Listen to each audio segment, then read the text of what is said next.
What could you do to improve yourself? Well, let's step one step backwards. The first question might be, why should you even bother improving yourself?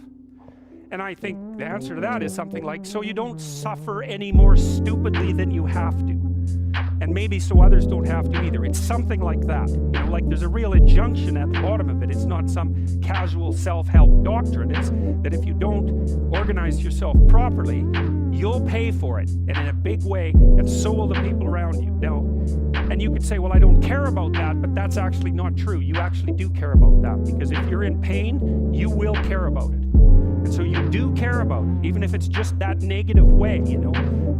It's very rare that you can find someone who's in excruciating pain who would ever say, well, it would be no better if I was out of this. Sort of pain is one of those things that brings the idea that it would be better if it didn't exist along with it. It's incontrovertible. So you get your act together so that there isn't any more stupid pain around you than necessary. Well, so then the question might be, well, how would you go about getting your act together? And the answer to that, and this is a phenomenological idea too, it's something like, look around for something that bothers you and see if you can fix it. And see if you can fix it. And see if you can fix it. And see if you can fix it.